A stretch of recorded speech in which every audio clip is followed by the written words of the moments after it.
Laryngectomy is a surgical operation that removes the larynx and separates the airway from the mouth, nose and the esophagus.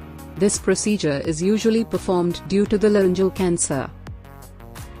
After surgery to remove the whole of your voice box, you are no longer able to speak in the normal way. But there are different ways you can communicate and learn to speak again. Before surgery, you should discuss the different ways that you can use to communicate with your doctor and speech and language therapist. A voice prosthesis is the most common way to restore speech after a laryngectomy.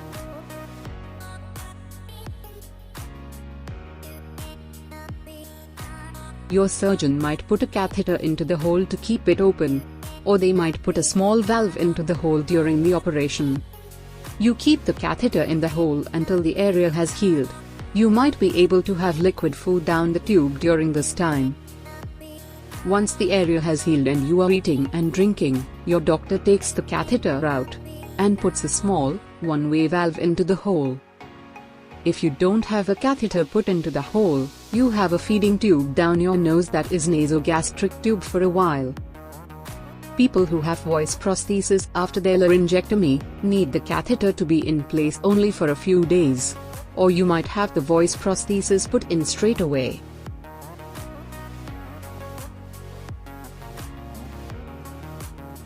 Well, it's strange to know that we don't speak through our throats, we speak to our brain.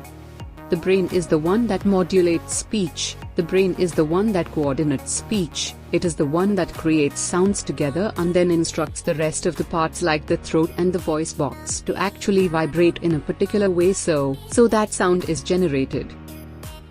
Speech and communication are not only a basic tenet that sustains life force, but it is also a right to freedom, right to dignity, right to justice, and a right to peace.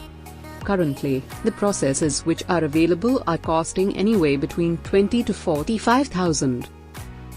Dr. Vishal Rao from India created a very simple device that cost Rs 50, that is less than $1.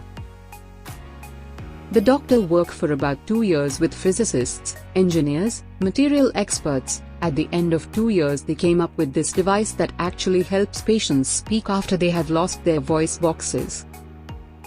This is a very basic principle of physics. Wherever through which air passes, if there is an obstruction it creates sound. For example, if you are blowing, if there is no obstruction then there will be no sound, if there is an obstruction then there will be sound. So, through this prosthesis, the air is sent from the lung into the food pipe and the food pipe vibrates and behaves like a normal voice box and cheats the brain and the brain gives instructions to the food pipe to speak again.